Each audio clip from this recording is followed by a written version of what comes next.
জাগো স্বামীর মন মোহিনী বিনোদিনী রায় জেগে দেখো আর তো নিশি নাই রায় জাগো জাগো স্বামীর মন মোহিনী বিনোদিনী রায় am I here? Am I audible? Yeah. Okay. Rai jago go. Rai jago, jago shamir mon moini, binodini rai. Jege dekho, ar to nishidai. Rai jago. জাগো স্বামীর মন মোহিনী বিনোদিনী রায় সমঙ্গে অঙ্গ দিয়া অচরাধে ঘুমাইয়া সমঙ্গে অঙ্গ দিয়া অচরাধে ঘুমাইয়া কলঙ্কের ভয় কি তোমার নাই জয় রাধে জাগো স্বামীর মন মোহিনী বিনোদিনী রায় রায় জাগো গো রায় জাগো জাগো স্বামীর মন মোহিনী বিনোদিনী রায় আমরা তোমার সেবার দাসী যুগল চরণ ভালোবাসি আমরা তোমার সেবার দাসী যুগল চরণ ভালোবাসি যুগল বিনে অন্য আশা নাই জয় রাধে জাগো স্বামীর মন মোহিনী বিনোদিনী রায় রায় জাগো গো রায় জাগো জাগো স্বামীর মন মোহিনী বিনোদিনী রায় Hare Krishna. Hare Krishna. Thank you for singing. Yeah, it's very beautiful bhajan. Amra tomar sebar dasi jugal charan bhalobashi. So the song is saying that we all are worshipper or dasa of your seva or your worshipping, and we always love the your and Lord's feet together. Without that feet, we don't have any other hope. Go Jai Radhe, Jago Shamir Manmohini Binodini Rai Jago. So it's basically the song is dedicated to Radharani. Thank you. Anything else I would like to say? Yes, Prabhuji, I would like to share quickly the nectar drop from Srila Prabhupada. Am I audible, Prabhuji? Yeah. Okay. The Sankirtan just now we have performed, it is vibration of the transcendental sound. This will help us in clearing the dust which we have accumulated on the surface of our mind. The whole thing is misunderstanding. We as pure soul, pure consciousness, naturally we are aloof from material contamination. But due to our long association with this material atmosphere, we have accumulated a great thick layer of dust on the mind. So as soon as the dust is cleared off, then we can see ourselves, what we are. So this is described in the Bhagavad Gita verse also in chapter 3, verse number 38. So the verse is Dhumena vriyate bhanir yatha darsho malena cha yathol bena vrita gharbas tatha tenedam avritam. So as fire is covered by smoke, as a mirror is covered by dust, or as the embryo is covered by the womb, similarly the living entity is also covered by different degrees of the lust. So in the purport also Srila Prabhupada explains that so here the mirror, the dust on the mirror is referred to the cleansing process of the mirror of the mind by so many spiritual methods. So cleansing can be done in many ways, but the best process is to chant the holy name of the God. That will clear the dust in the best way, and we will be able to realize ourselves soon.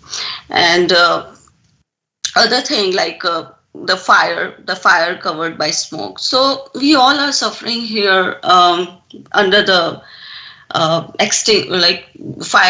blazing fire of this material existence, and the only person who can relieve us is the spiritual master. So even in our Guru Astakam, like we sing, right, that just as a cloud pours water on as a cloud has a capability to pour the water and can extinguish the whole forest fire, similarly the spiritual master can also deliver us from this materially afflicted world by extinguishing the blazing fire of material existence. So by grace of Krishna and Guru, we can overcome this challenges of material existence. Yeah, anything you want to add, Prabhuji? Yeah, the Guru, real Guru tells us that you have nothing to gain materially in this existence, in this material existence. So that gives you relief. And he also tells you how problematic this material world is, and you don't belong here. You have to go out of this. So that also gives relief, because otherwise why we are suffering? Because we have material desires, and those material desires are not getting fulfilled.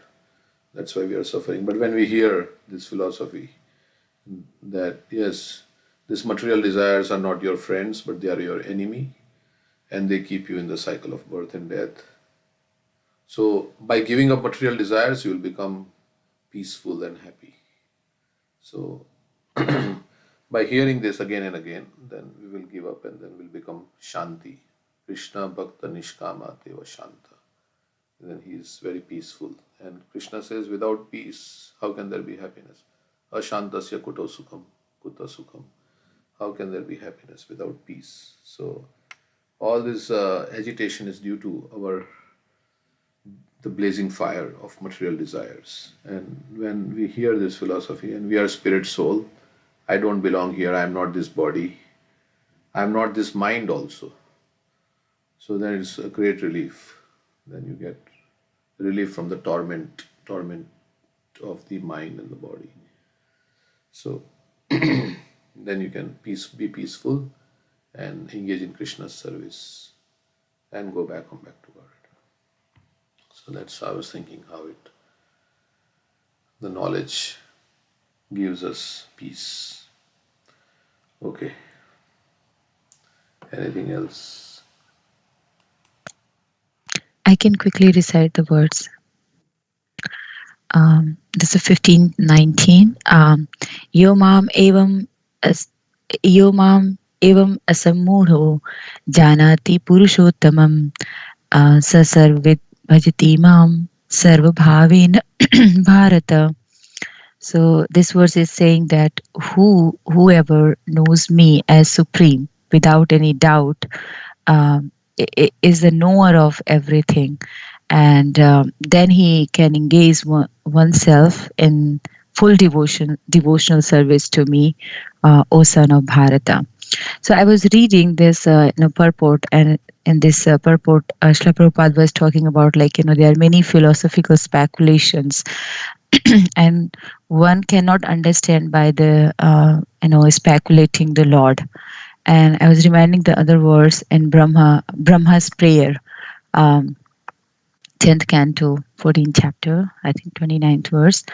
अथापि ते देवपदां द्वय प्रसादलेशानुगृहीत एव हि जानाति तत्त्वं भगवन्महिम्नो न चान्य एकोऽपि चिरं विचिन्वन्. So that verse is saying that if one is favored by the even a slight prasad lesanugrihit evi, even a slight trace of mercy of your lotus feet, then he can understand the greatness of your personality. But those who are speculating to understand the Supreme Personality of Godhead, they are unable to understand you, know you, even though although continue to read and study scriptures for many years.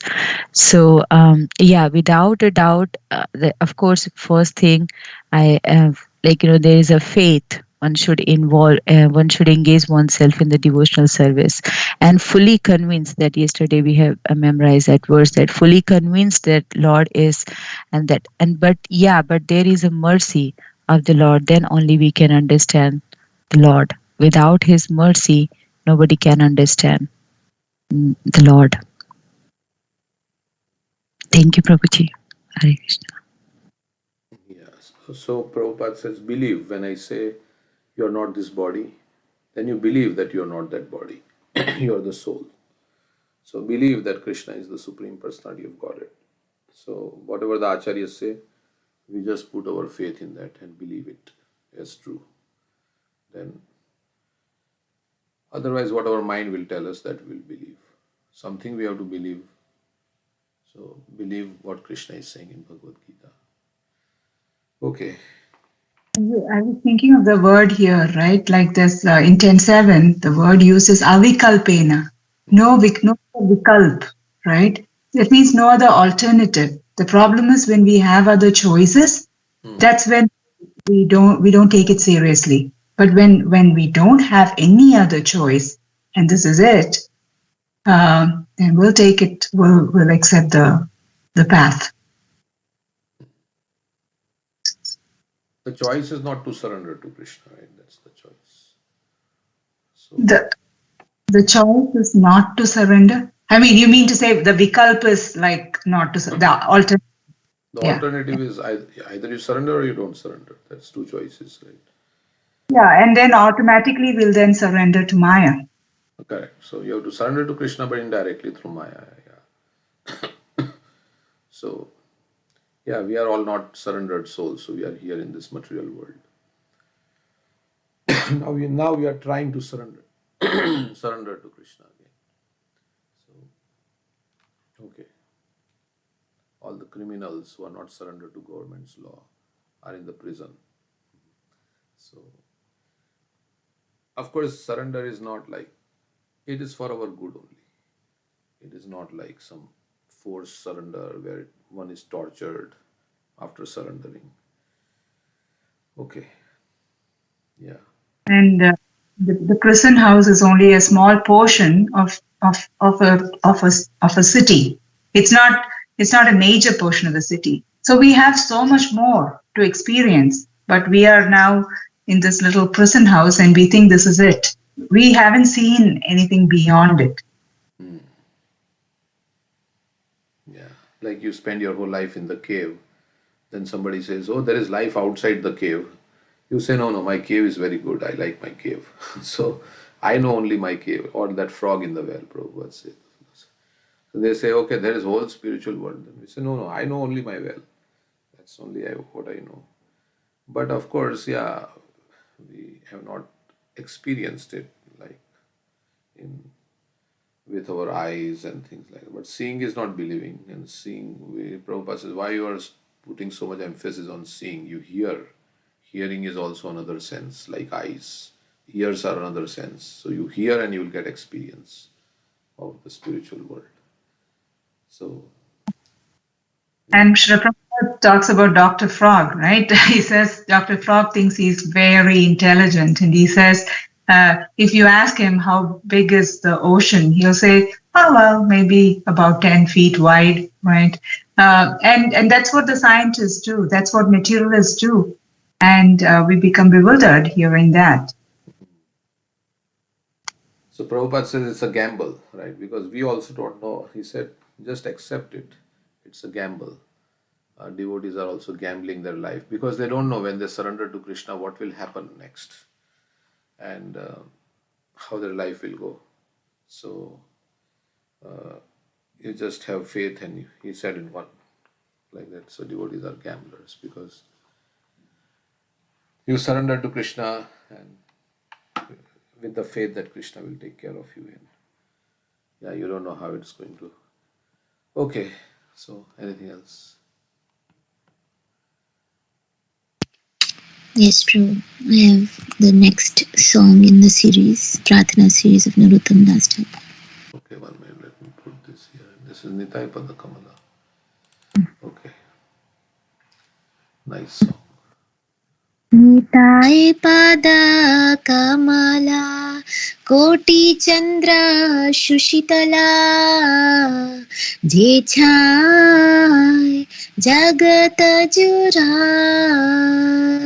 Heno Nitai Bine Bhai Radha Krishna Paite Nai Drid Kori Dharo Nitai Pai Se Sambandh Nahi Jara Bratha Janma Gilo Tara Sei Pashu Bodo Durachara Nitai na bole lo mukhe Majilo samsara sukhe Vidyakule ki kore betara Ahankara matta hoya Nitai pada pashariya Asatyere satya kori mani Nitai karuna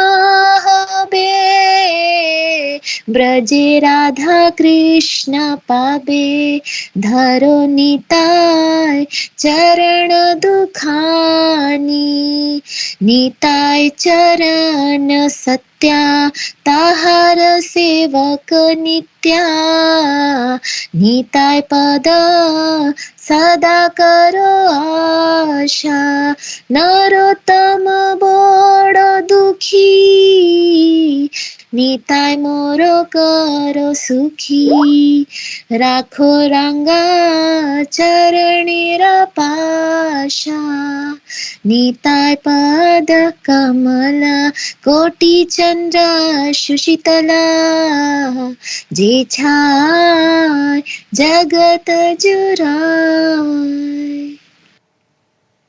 Translation. The lotus feet of Lord Nityananda are a shelter where one will get the soothing moonlight not only of one but of millions of moons. If the world wants to have real peace, it should take shelter of Lord Nityananda. Unless one takes shelter under the shade of the lotus feet of Lord Nityananda, it will be very difficult for him to approach Radha Krishna. If one actually wants to enter into the dancing party of Radha and Krishna, he must firmly catch hold of the lotus feet of Lord Nityananda.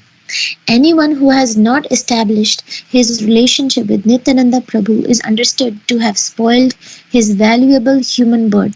Such a human being is actually an uncontrollable animal because he never uttered the holy name of Nityananda. He has become merged into so-called material happiness. What can his useless education and family tradition do to help him?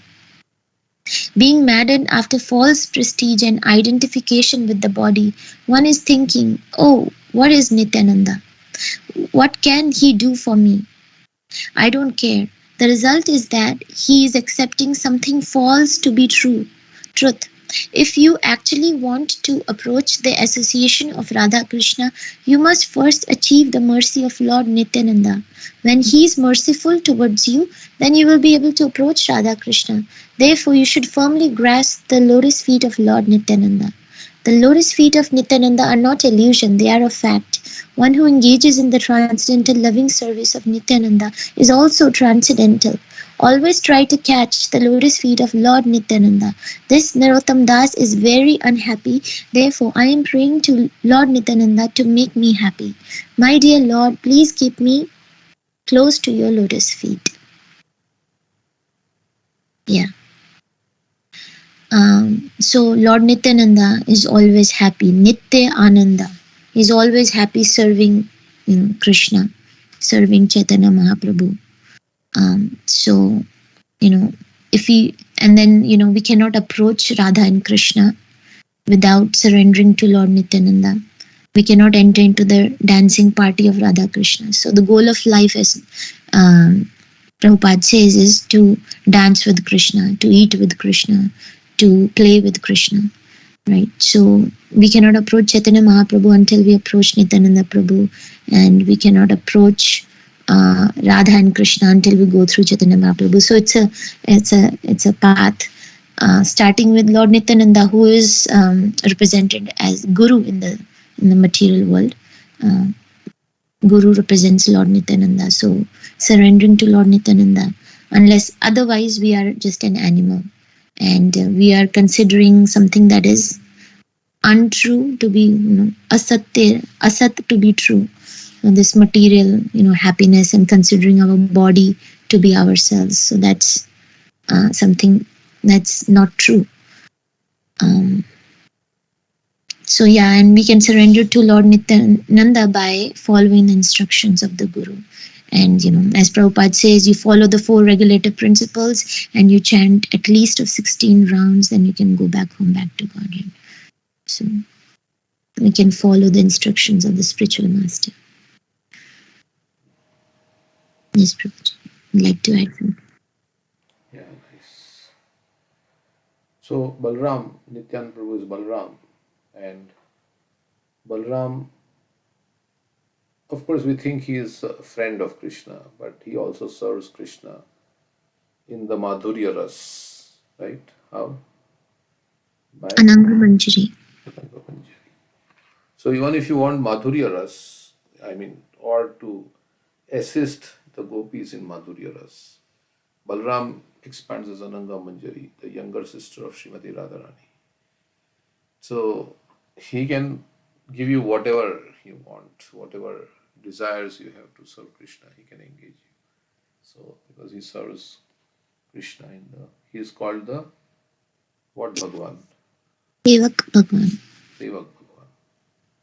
He is the Supreme Personality of Godhead in servitude. So by his example, he is so eager to serve Krishna that he serves Krishna in all the 5 rasas. So that is the Guru. The Guru is so eager to serve Krishna. So eager to serve Krishna that and not only he wants to serve Krishna, he wants to engage everybody else also in the service of Krishna. So that is Lord Nityananda. He wants to engage everybody in the service of Lord Chaitanya, who is Radha and Krishna combined together. Chaitanya Mahaprabhu he has stolen the heart of Srimati Radharani, and he is crying in separation from Krishna. So that is that pastime, right? As Radharani was crying, they said, Sannyasi, you will also have to cry. You read that pastime before, right? Right. So, okay. So,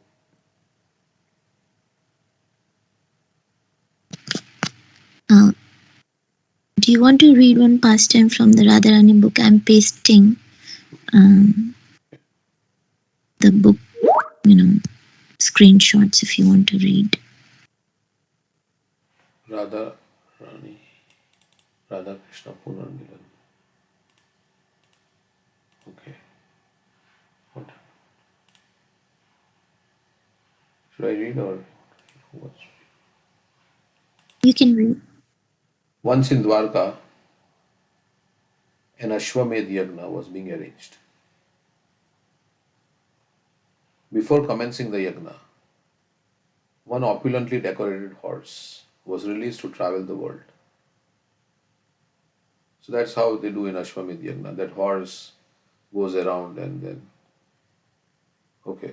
The system for performing this kind of yagna is that if no one stops this horse, then the yagna can commence. Means everybody accepts the superiority of the person who has released the horse.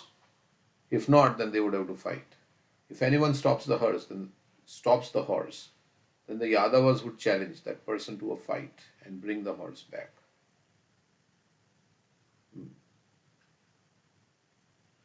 Aniruddha was heading the group of Yadavas who were traveling the country and protecting the horse. So all the Yadus were performing the sacrifice. And Aniruddha was taking the horse around. At one point, the horse was stolen by King Bilwal. Bilwal was the king of an island called Panchajanya, which was located at a distance of 30 yojanas from Kapila Muni's ashram at Ganga Sagar, in the middle of the ocean. So this king Bilwal stole the horse, and his island which he ruled was very close to Kapila Muni's ashram. Well, not close, but which was located at a distance of 30 yojanas. One yojana is 8 miles from Kapila Muni's ashram at Ganga Sagar, in the middle of the ocean. He had stolen the horse at Prayag and had disappeared. After receiving the information, all the Yadavas went to fight.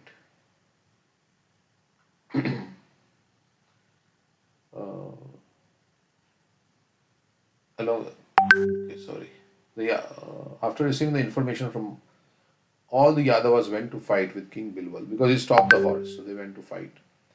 While an intense battle was taking place, Aniruddha was attacked by King Bilwal. The Yadavas prayed to Krishna for help.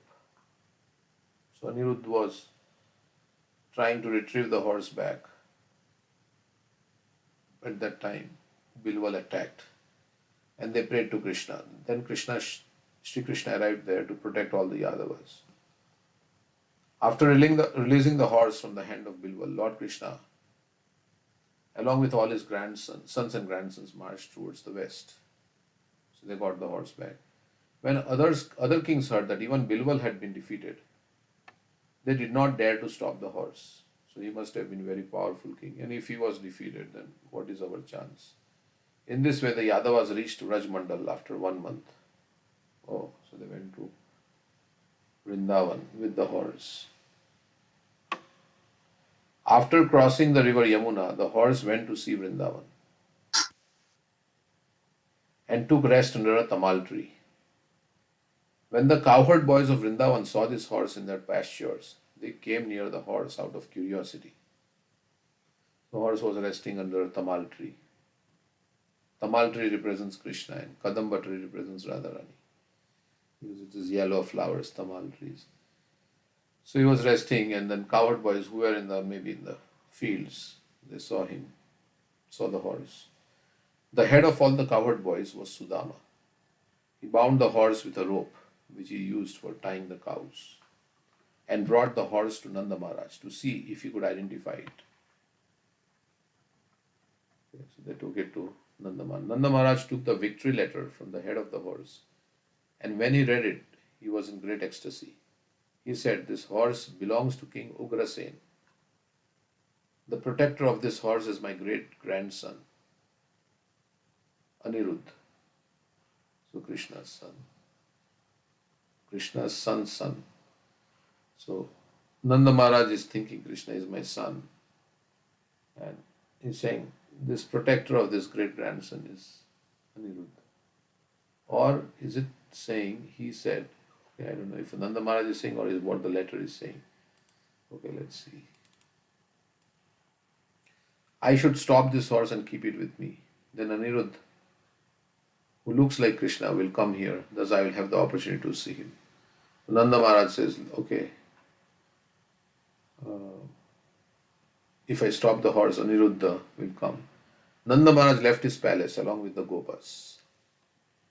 In the meantime, all the Yadavas, along with Krishna, after visiting Nayapali Tirtha, Mithila, Ayodhya, Barismati, Kanya Kupcha, Yamuna, Balram Tirth and Mathura had entered Vrindavan.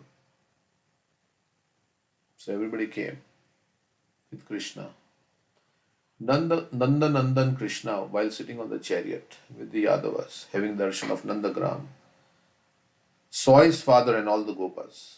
Sri Krishna blew the conch shell and all kinds of drums began to resound throughout the whole of Vrindavan. Krishna sent a decorated elephant in front of him. Uddhav and all the Yadavas shed tears of joy to see Nanda Maharaj. So Krishna is seeing Nanda Baba and everybody was very excited. They were shedding tears of joy. At that time, Nanda Maharaj's right side started to vibrate. Experiencing this auspicious symptom, Nanda Maharaj thought, today my right limbs and my right eye are trembling, indicating something very auspicious. Will I see my dear son Krishna today? If I can see him today, then I will donate 100,000 nicely decorated cows to the Brahmanas. So right side for man is auspicious. So his right side is vibrating.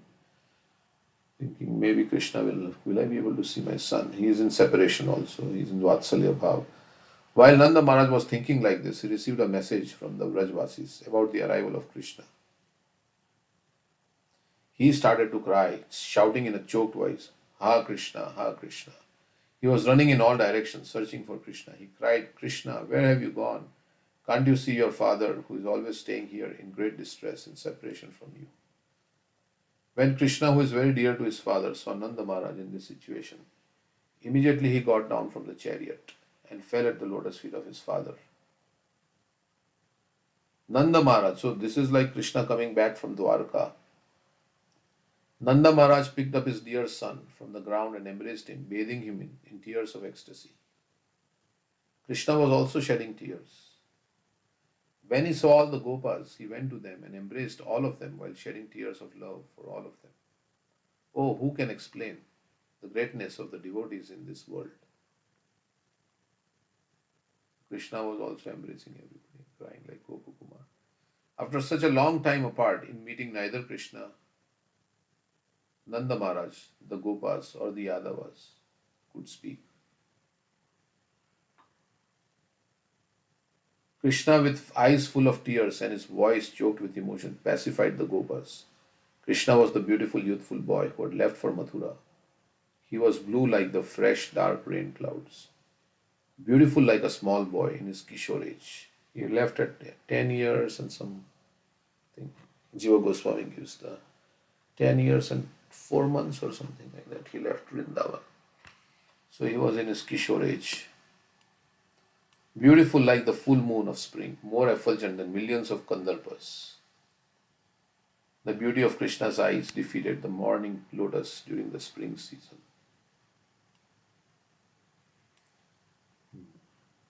His smiling face benedicting all those who saw him. So Krishna is very attractive. His whole form is very attractive. And his smile is very attractive also. So, his smiling face benedicting all those who saw him. He held his murli, glancing lovingly upon everyone, dressed in yellow cloth, decorated with kaustubamani and makara earrings. His body was smeared with fragrant sandalwood pulp. So on the bluish body there was the chandan, and a malti flower garland hung from his neck. On his head was a brightly colored peacock feather. His lips were reddish, like ripened bimba fruit, and his nose was raised and beautiful. All the Vrajvasis, while drowning in bliss, were drinking the nectar of his beauty through their eyes. Nanda Maharaj, out of great love, happily blessed Anirudh, Samba, and all the Yadavas. Finally, being free from all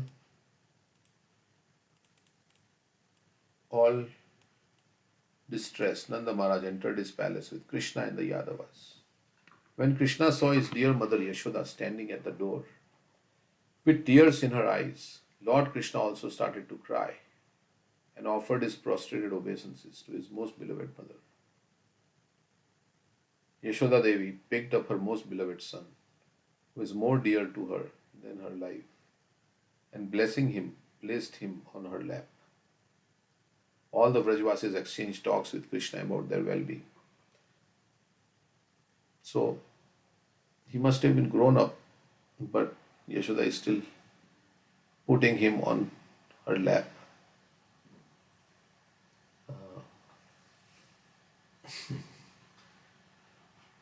Afterwards, Aniruddha set up tents on the bank of river Yamuna in Mahavan, while Nanda Maharaj arranged an opulent feast to all and fed fresh grasses to the cows and other animals. So they were all very happy Krishna has come back. In the evening, being invited by Radharani, Krishna went to the banana garden. So Radharani said, please come to the garden. This place was private and very cooling. Radharani was in distress due to separation from Krishna. She was suffering so much, surviving just to see the return of Krishna. When Sri Radha heard from her Sakhis that Krishna was waiting for her in the banana garden, she immediately went there with all the gopikas. So Krishna arrived before Radharani for a change. And Radharani and all the gopis, they went to see Krishna who was waiting there. There she washed Krishna's lotus feet, offered him a jeweled asan, and asked about his well-being. So Radharani is washing Krishna's lotus feet like a dasi and offered him nice asana, jeweled asana, and asked, how are you doing? What is going on? In the presence, all her suffering vanished. In his presence, all her suffering vanished. Since Krishna had left for Mathura, Radharani had never decorated herself with beautiful cloth or jewels. She had never taken tambula and sweets. She had given up sleeping on a bed and she never smiled. She was in so much pain, separation. Now her life was returned to her. Madan Mohan had come home. She was very happy. While shedding tears of happiness, she said in a choked voice, O Rishikesh, you are Gokulpati. Please tell me why you went to Dwarka, leaving Gokul and Mathura. O my Lord, in separation from me, one moment was like one yuga for me. 1 hour was like one manvantar. Yuga itam nimishena chakshusha. And one day was like a day of Brahma. So one moment, yuga itam nimishena. Nimesh means time it takes to, what is nimesh? Blink the eye. Blink the eye. That's what that's that much time it takes to blink the eye is like one yuga for me. And yuga is big, so many years. And manvantar is like, one manvantar is like the reign of one manu, which has 72 yuga cycles. So 1 hour is even longer. It's like 72 yuga cycles. One moment is like one yuga cycle. 1 hour was like 172 yugas. Because one hour has 60 seconds. So one day was like a day of Brahma. What kind of inauspicious time was this that I could not see your lotus feet? So she's telling Krishna that I was always, pining when you will come back. How much more of my sad story should I tell you? 100 years have passed. Okay, so 100 years have passed since Krishna left Vrindavan. He's maybe 110 years old now. 100 years have passed and still the pain of separation from you has not been lessened. So in this world, when somebody dies or something like that, then as time goes on, our feelings and our memories and things subside, right, for that person. So, but Radharani's feelings have not subsided even after 100 years. Overwhelmed once more at the memory of her painful separation from Krishna, Srimati Radhika began to cry. Seeing Radharani crying like this, Krishna pacified by her by saying sweet words, very sweet words. He said, "O Radhe, please do not lament like this. It will affect your body. All the rishis and learned sages know that we both are one. Wherever you are, I am there. We can never be separated. From now on, you will see me always next to you. O Radhe, after some time, I will meet with you and the gopis. Together we'll proceed towards Golok Dham. When Radharani heard this from Krishna,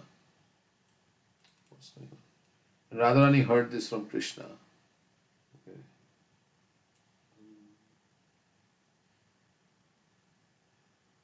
she was very happy, and along with the gopis, worship Krishna just like Lakshmi Devi. So Krishna is saying in future we'll meet and we'll go both to Golok Dham, maybe Golok Vrindavan. Along with the gopis worship Krishna just like Lakshmi Devi worships Lord Narayan. After being worshipped by Radharani, so they all were very happy. They worshipped Krishna in mood of awe and reverence. At her request, Krishna entered Vrindavan to enjoy the Ras dance with all the Braj gopis. So before Krishna leaves, they are going to have Ras Leela. Okay, so at the end, let's see. Okay, yeah. So there Krishna came back, right? Yeah. The Brajvasis meeting Krishna in Kurukshetra. I don't know whether that happens after this or before this. Well, Yeah, sure. The chronology. Okay. Thank you for sharing the past time. Anybody else like to say anything? Or will we should for some time? Okay. So out of fear of the Lord, everything is happening.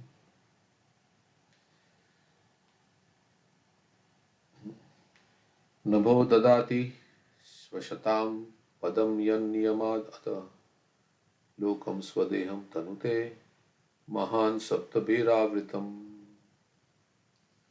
Subject to the control of the Supreme Personality of Godhead, the sky allows outer space to accommodate all the various planets, which holds innumerable living entities. The total universal body expands with its 7 coverings under its supreme control.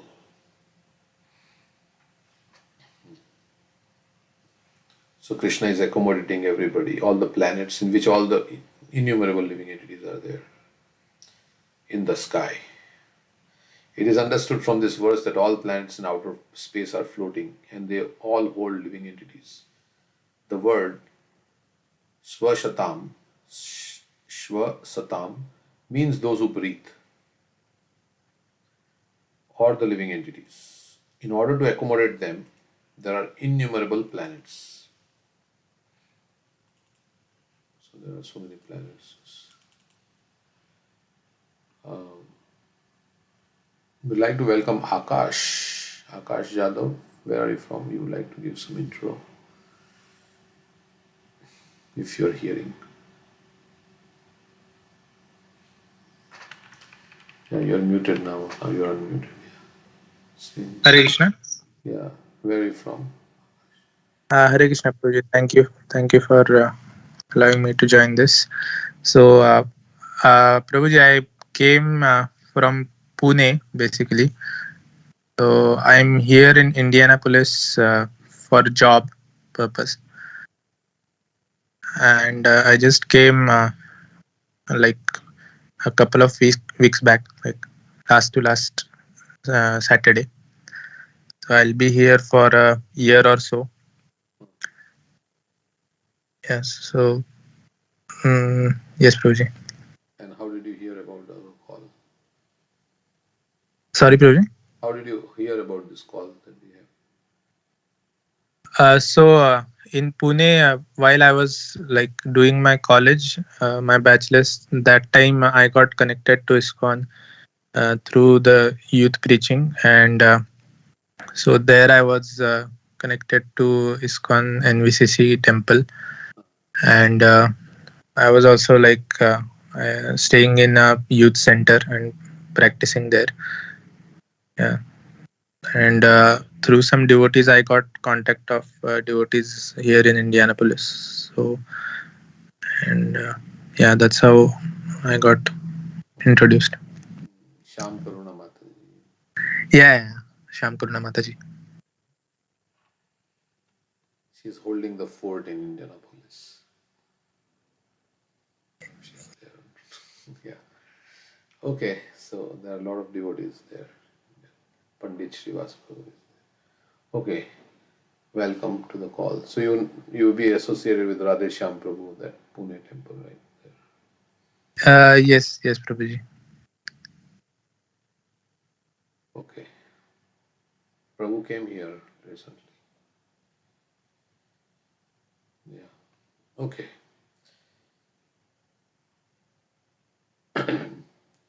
So there are a lot of planets and there are innumerable living entities. Every planet is a residence for innumerable living entities.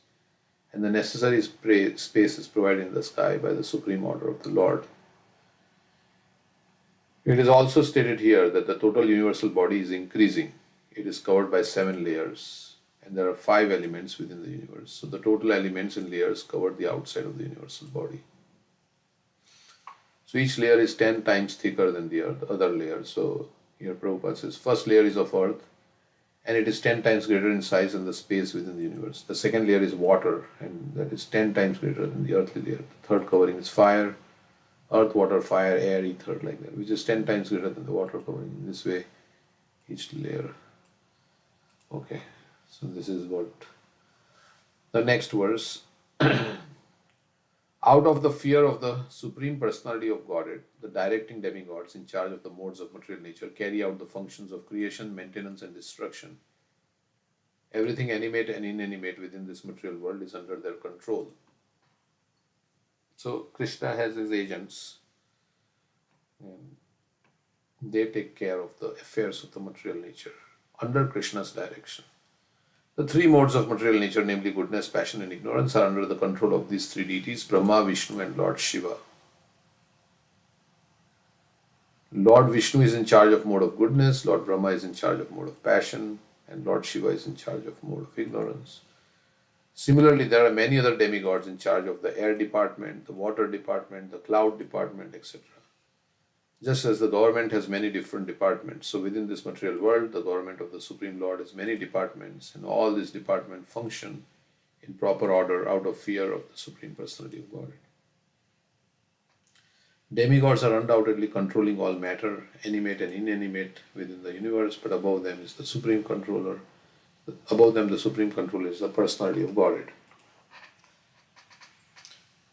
Therefore, in Brahma Samhita, it is said, Ishvara Parama Krishna. Undoubtedly, there are many controllers in the departmental management of the universe, but the supreme controllers, they all report to Krishna, you would say. There are 2 kinds of dissolution. One kind of dissolution takes place when Brahma goes to sleep during his night, and the final dissolution takes place when Brahma dies. As long as Brahma does not die, creation, maintenance, and destruction are actuated by different demigods under the superintendence of the Supreme Lord. So as a big man has many agents to take care of different things. Krishna is big man and he has many different agents to deal with different things. Of course, he doesn't need them, but why has he employed demigods? He alone can manage, but what is the reason he's employed demigods?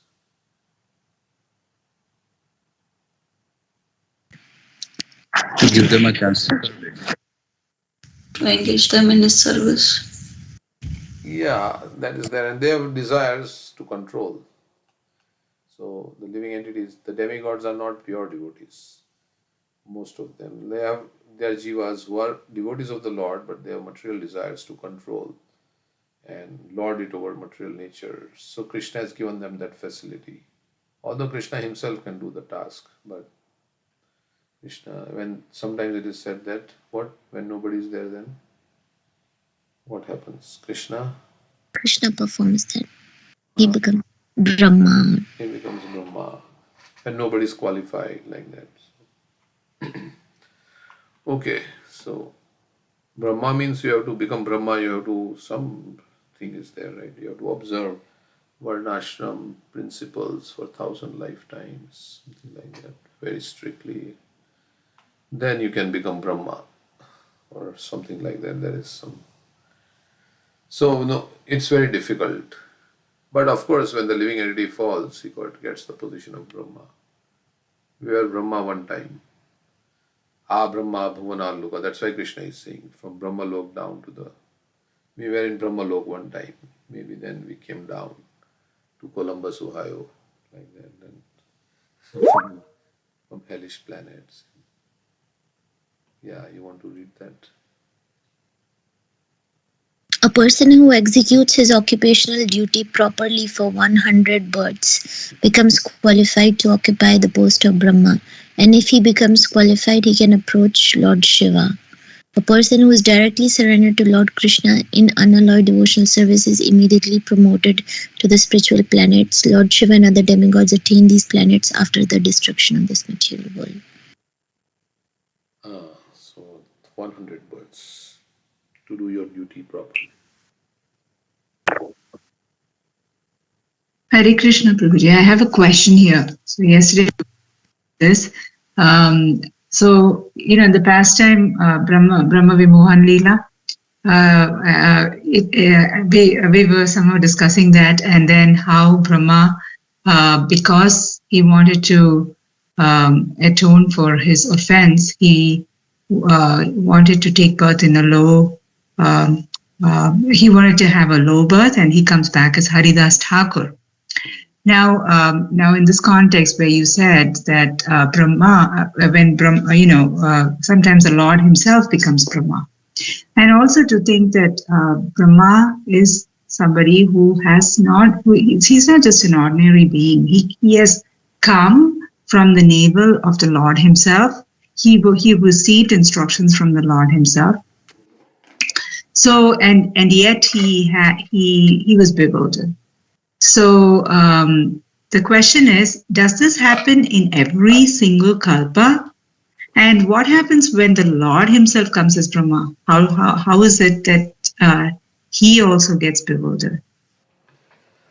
Yeah, I don't know answers to these questions. So anybody else knows any answers to this? When Krishna comes as Brahma, what happens?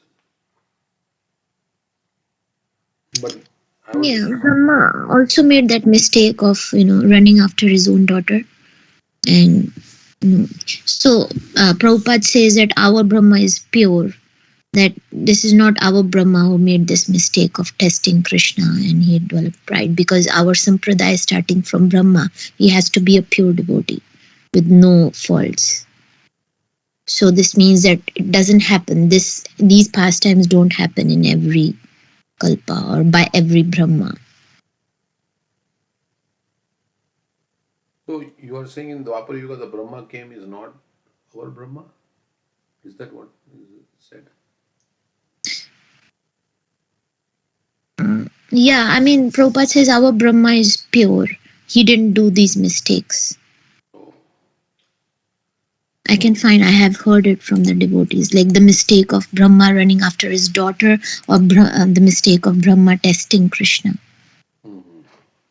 Oh, that's, yeah, because then we say also that Brahma prayed and then he wanted to become Haridas Thakur, like he came as Haridas Thakur in Kali Yuga.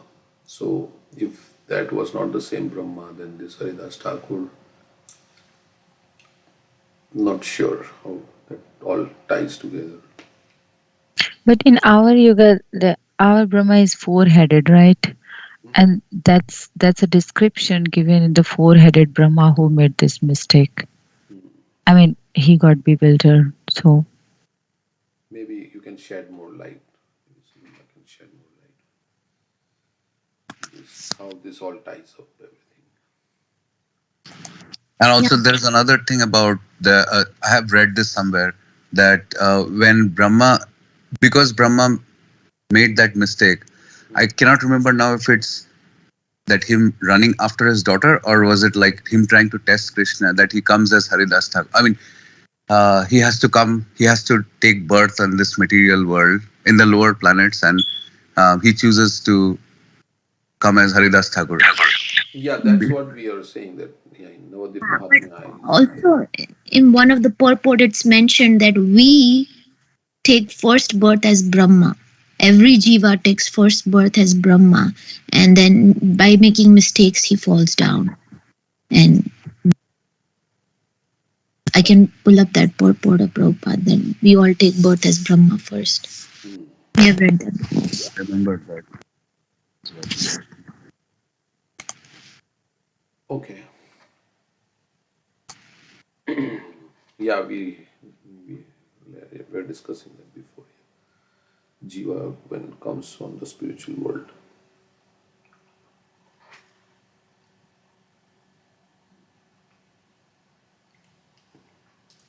Okay, so if there is more information, then we can see also. As long as Brahma does not die, creation, maintenance, and destruction are actuated by different demigods under the superintendence of the Supreme Lord. Prabhuji, not relevant to this paragraph that we are reading, but I have some other question. Like, I read somewhere that in the beginning of journey of Krishna consciousness, when we are into the mindset of fault finding and criticizing others, then like during that time, we should actually first, even before starting to chant Hare Krishna Mahamantra, we should chant Sri Gaura's holy name, Gaura Sundara's holy name, and then chant Nityanand Prabhu's holy name, and then slowly, like we are cleansed, then we should start chanting Hare Krishna Mahamantra. So, is there a special, other than the Panchtattva mantra, is there a special mantra for Sri Gaura Sundar holy name and Nityanand Prabhu's holy name?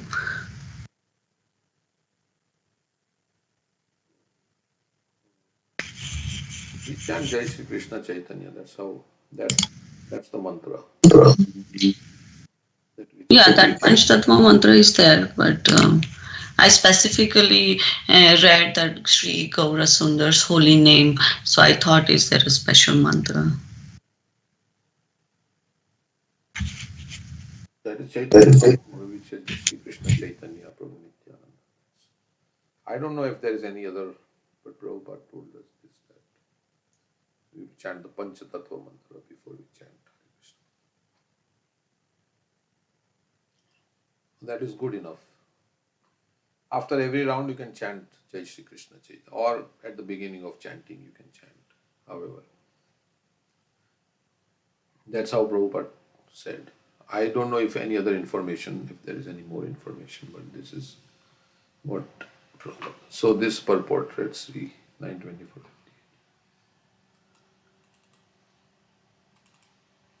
Of course, he says Nityananda Gauranga. You chant Nityananda Gauranga. The chanting of the names of Lord Nityananda and Gauranga, they don't even consider any offense.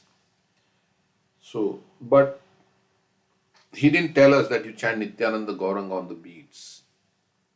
There is something like that going on. That some devotees have said, no, we should chant Nityananda Gauranga. But he didn't say like that, because, of course, in one purport in Chaitanya Charitamrita, he writes like that then chanting the names of Nityananda and Gauranga, there are no offenses. But that we chant one time in the beginning, Chaitanya, and then we chant the Hare Krishna mantra. If we were to chant the Nityananda Gauranga mantra, then he would have told us, but he didn't say like that. So we follow the Acharya. And we chant, although in the purport he says like that, but actually he didn't say like that. So, okay, so this was.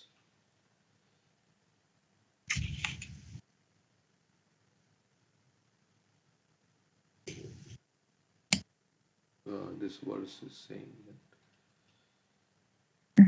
In the second paragraph, it says that when the jiva wants to enjoy separately, they have the tendency for peaceful enjoyment, but when you can read from there, both the Lord and living entity being qualitatively spirit. So.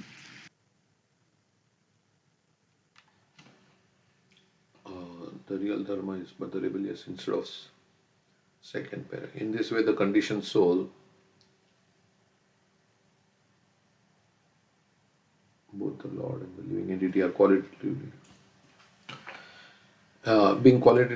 both the Lord and the living entity being qualitatively spirit soul have the tendency for peaceful enjoyment. But when the part of the Supreme Personality of Godhead, unfortunately, wants to enjoy independently without Krishna, he is put into the material world where he begins his life as Brahma and is gradually degraded to the status of an ant or a worm in the stool. That's where it says. Okay, so But they also read that once Brahma, like out at the end of total annihilation, when Brahmalok is also dissolved, Brahma goes back to the spiritual world. So that is where the difference lies. That some of the Brahmas, like they will be conditioned living entities, they'll just keep falling down, and then there are some, as Sugandha was saying, that who are pure, who will go back home, back to Godhead at the end of their life. yeah, because if we are Brahma and we have come here, so that means we didn't go back, right, to the spiritual world. So there are some Brahmas who are not pure devotees. That's why Bhaktivinoda Thakur also says like that, right? What that he says. Manas. I don't want to be a Brahma who is averse to you, something. Yeah. At any given time, how many Brahmas exist? Is it just one Brahma? Because it's one whole universe, or is it just one Brahma for the whole of creation? One per universe. There is a pastime of Brahma having pride, and then Krishna breaks it when he says, which Brahma has come to see me? And Brahma was like, which Brahma means there are other Brahmas, and then so many other Brahmas came with so many heads. Every universe, our Brahma has 4 heads, but there are Brahmas with 1,000 heads also. Yeah, then Krishna claps and then the Brahmas come. So there are many universes existing simultaneously, and each universe is a Brahma. Because there are many bubbles in this causal ocean when Mahavishnu breathes, and each bubble is a universe. So each bubble is a universe, and in each bubble, Garbhodakshai Vishnu enters. So there are many universes. Some are big bubbles, some are small. So our Brahma is small because only smallest over here in the small universe with only 4 heads. Okay, so that's how it's said. Anyway, this is all beyond our understanding. So whatever Shastra says, that's what you understand a little bit. How many universes are there? We can't even fathom. So okay, so let's read one more verse, and then we can read Krishna book. The eternal time factor has no beginning and no end. It is the representative of the Supreme. Read the purport, verse 44. Oh, sorry. Okay, yeah. 44, yeah. Out of fear of the Supreme Personality of Godhead, the directing demigods in charge of the modes of material nature carry out. Okay. So everything is being carried out by the demigods under the supervision of the Supreme Lord. The 3 modes of material nature,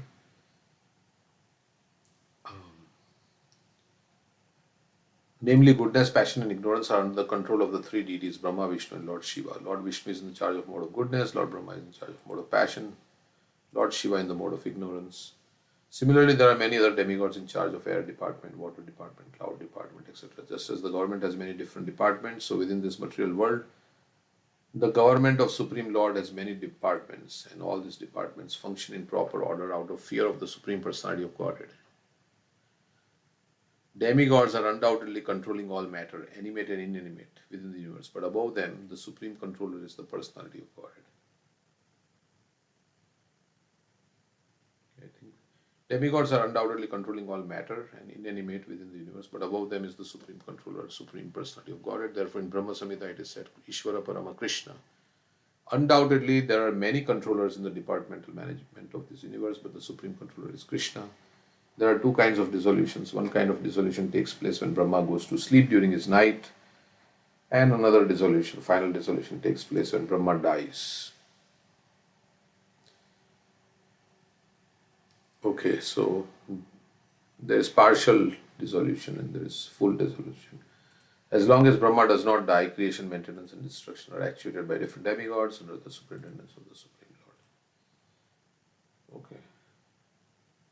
And the last verse, we are at the last verse now.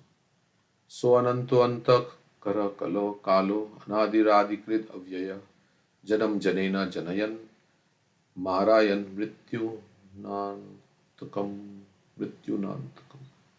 antakam. The eternal time factor has no beginning and no end. It is the representative of the Supreme Personality of Godhead, the maker of the criminal world. So, time is the representative of this, the maker of the criminal world. So this is a criminal world. Material world means the criminal world. No matter where you are at, because there is something in you which is rebellious to Krishna. And everybody in this material world, except for the acharyas who come, it brings about the end of the phenomenal world. So time brings about the end of it carries on the work of creation by bringing one individual into existence from another. It carries on the work of creation by bringing one individual into existence from another. Yeah, so living beings multiply and likewise it dissolves the universe by destroying even the Lord of Death, Yamaraj. So Yamaraj also dies. The Lord of Death is also vanquished by time. By the influence of eternal time, which is a representative of the Supreme Personality of Godhead, the Father begets a Son, and the Father dies by the influence of cruel death. But by time's influence, even the Lord of cruel death is killed. In other words, all demigods within the material world are temporary, like ourselves. Our lives last for 100 years at the most. And similarly, although their lives may last for millions and billions of years, the demigods are not eternal. No one can live within this material world eternally. So even if you say you are very happy, Krishna uses the word ashashvatam. We are all trying to be happy and we may achieve some happiness, but Krishna says it's temporary. So knowing that it is temporary and is full of misery, then we should surrender to Krishna. Nothing is going to last here in this world. The phenomenal world is created, maintained and destroyed by the finger signal. Krishna with his finger, like with finger we say, you come here. So Krishna with his finger signal of the Supreme Personality of Godhead. Therefore, a devotee does not desire anything in this material world. Prabhupada says devotee means pure devotee. A devotee desires only to serve the Supreme Personality of Godhead. This servitude exists eternally, the Lord exists eternally, the servitor exists eternally, and the service exists eternally. So the Lord is eternal and the Jiva is also eternal and the relationship is also eternal. So that's what is the truth. Everything else is false. So, okay. So there is nothing worthwhile to be achieved in this material world. Of course, we have to survive, so we have to do something, a little bit work, but other than that, there is nothing, because time will vanquish everything. As Prabhupada says, even demigods, they live for millions of years. Can you imagine how much they will become attached? If in 100 years we become so attached, right? For a short span of life, we are attached to this life. The demigods, they are living so long for millions of years. How much and they have a lot of happiness also. There is anxiety also, but it's much better than our standard of life. So how much they will become attached to that situation. So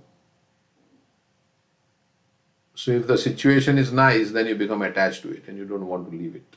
So that's another issue, problem. That's why we keep coming back. So, a devotee desires only to serve. Like Prabhupada says, devotee, pure devotee has given up all other considerations, and only one consideration he has is the service of the Supreme Personality of Godhead.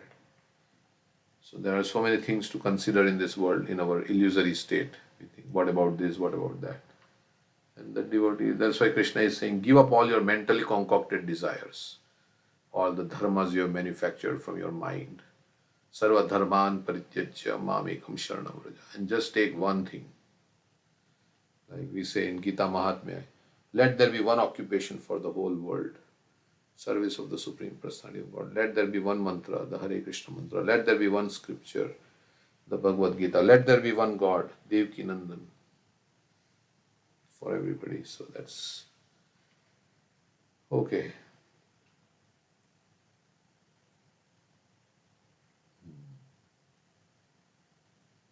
Now we are in the 30th chapter. Description of Lord Kapila by Lord Kapila of adverse fruitive activities. So it's 8:15. We can read one verse. Kapila uvacha tasya tasya jano nunam nayam vedura vikramam kalyamanopi balino vayuriva ghanavali. The personality of Godhead said, as a mass of clouds, this we are quoting, does not know the powerful influence of the wind. A person engaged in material consciousness does not know the powerful strength of time factor by which he is being carried. So in 10-20 years, everything will change. I saw my parents, how in 20 years, how life changes. 15-20 years passes so fast. And how the whole situation changes. But because when we are so absorbed in that situation, we don't know how time is going. The great politician Pandit named Chanakya said that even one moment of time cannot be returned, even if one is prepared to pay millions of dollars. Ayusha Shanai Gopi. Aswarna. Labhya Koti. Kachahani Stato Adhika. Third. Nirartha. आयुष्यक्षण एकोऽपि न लभ्ये स्वर्णकोटिभिः न च निरर्थकं नीति काचः निस्ततोति का. Third line is, what is third line? Na? Nirartha. न च निरर्थकं नीति. Not change. Okay, so that is so either materially or spiritually. Yeah, one should be very alert in utilizing the time which he has at his disposal. So we should spend our time in service of Krishna and his devotees. Our conditioned soul lives in a particular body for a fixed measurement of time, and it is recommended in the scriptures that within that small measurement of time, one has to finish Krishna consciousness and thus gain release from the influence of time factor. So we have to make our determination strong that I want to finish in this life. Then even if you don't finish, you would have finished substantially if you have strong determination. Let's say you couldn't make it, but if you had strong determination and you did it, then you might have reached 80%, and then only 20% in next life you have to cover. But if the determination is only not strong, then you think, yeah, then you may just achieve a little bit. Like Prabhupada says, if you shoot, then shoot the rhino. Means not shoot actually, but go for the rhino. So try the big thing, try to surrender to Krishna fully. And even if you fail, if you fall short, then still, because you tried very hard to surrender to Krishna, then you would have failed a little bit. So,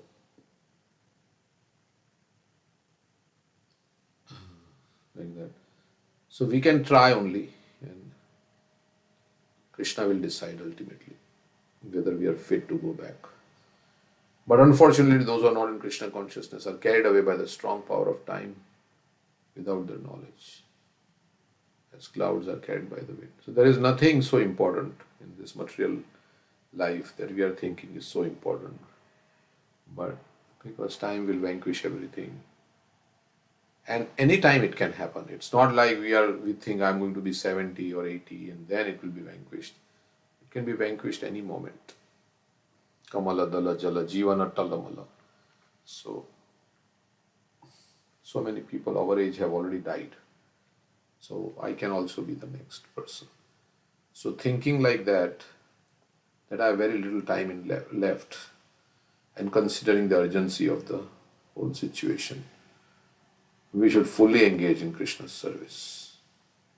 And if Krishna has given a situation where we don't have to worry so much about our sustenance, then more so it is Krishna's blessing. Or even if you have to worry, Krishna will somehow take care. So that's also another way to look at it. Krishna will take care of me. Prabhupada said he's taking care of the elephants in the jungle. And like that. The ants are there. They are being taken care of. The birds and the bees and everybody is getting their food. So Krishna will not give his devotee. So like that, he would say, Prabhupada would say in his class. I'm just repeating. So to increase our faith, Prabhupada says like that Krishna is capable of taking care. The millions of living entities are being taken care of by Krishna. So he can't take care of one small tiny living entity, me, the soul. He can take care. Now that doesn't mean that we don't do anything. We become lazy. Prabhupada said, he didn't tell Arjuna to sleep on the chariot.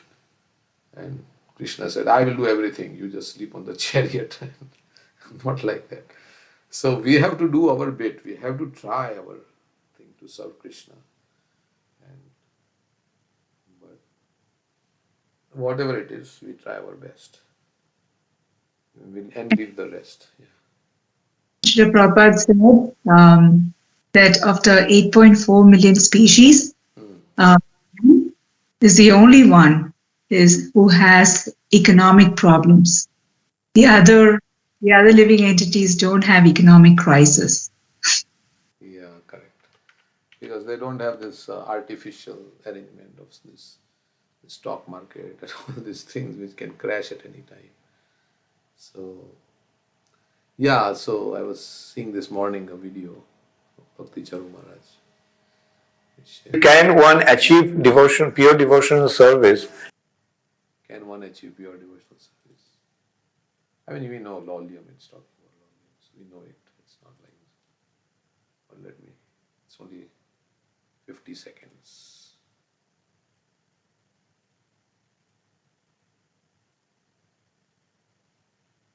So can one achieve pure devotion? Achieve pure devotional service by dint of his own effort, or it is a result of Krishna's mercy? The answer is no, it is Krishna's mercy.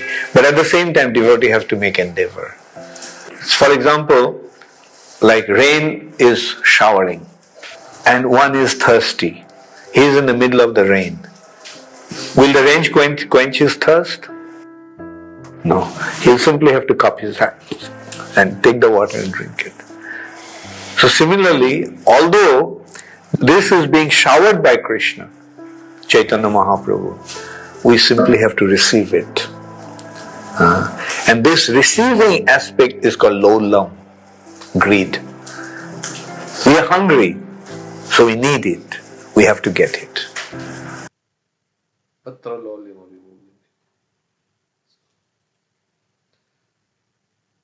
So eagerness to go. Go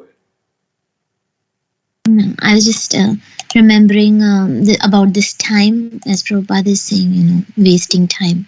So Sachinandan Maharaj quoted one verse from Jiva Goswami where he says that if even a moment is spent bereft of remembering Krishna, one should cry out loudly as if plundered by dacoits.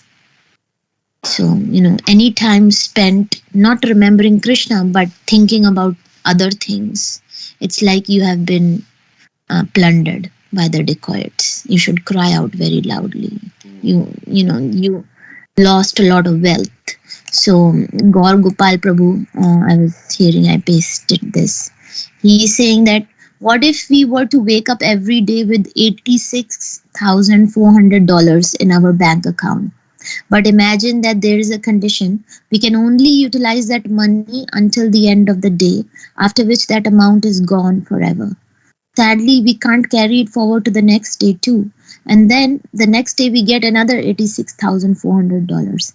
Wouldn't we do everything within our power to utilize that amount judiciously? Every day we are given 86,400 seconds, and we can't carry that time over to the next day. Isn't it important that we utilize the time that we have been given in a way that adds value to our life? Let's value time, and time will value us. Yeah, every second counts. When we are at the time of death, we only have few seconds left. Then we might think that we wasted our time thinking of so many other things which are of no significance to me at this point. The only thing that is significant is what I'm carrying with me to my next life, and that's the Krishna Naam that we have gained. That's the real wealth. Rest everything will be useless. So from that perspective, we can see, how we should spend our time now. So then we have to see what is stopping me from doing this. And then whatever is not essential, some things are essential. We have to do because we have to. So then we have to cut down the non-essentials. Yeah. And also, like we were told, right? Karna and Kshana. So these two we have to preserve and utilize very carefully. Karna is like food grains, and somehow with time that has gone away. People don't value the food grain. Like I remember as a child, we were not allowed to waste a single grain. Like on our plate, we have to eat till the last grain. Can't leave like some things that are sticking to the plate or anything. I don't think people follow those things anymore. And tied to that is kshana, which is every second. We have to use it. Yeah. Yeah, that was a nice analogy that you mentioned, that we have to cry like we have been plundered. Like if somebody comes and plunders our wealth, we'll cry, oh, why are you doing this? Thief, thief, he's taken my purse away, he's taken my wallet away. Oh, so thief, catch. But time, which is more valuable than money, is being lost. And if you have spent it uselessly, we don't cry like that. Actually, time is more valuable than money, because money is, you can get it back, or you can't buy time with money. So time is more valuable. But even though we are losing the most valuable thing, we are not crying. If we lose money, then we cry. I remember one example, one devotee, Chaitanya Prabhu was giving, that if you have to go to a birthday party, and that birthday party or a wedding which is not Krishna conscious, and it has no, some party you're going, and if it is free, you will go 2 hours, 3 hours. But if they tell you at the gate, you have to pay $500 to attend this birthday party, then you say, no, why should I pay $500? But if it's free, I'll spend 3 hours and come back. Because it's free, I don't value time so much. But if it's $500, I value $500 more than the time. So, like that, he was saying that. Yeah, so for time I can spend, but money I'm very careful. I look around and which is the best deal and so many things. But time is going, so I don't care. So, Here he talks about how mind dwells in so many other things besides Krishna. So, it's also how we are using our mind, our thoughts. yeah, correct. I think we have this idea that something else will give us more happiness than self-realization. So that's why mind is thinking all this money and sense gratification and all these things will give me more happiness. So mind is dwelling on the other priorities of life.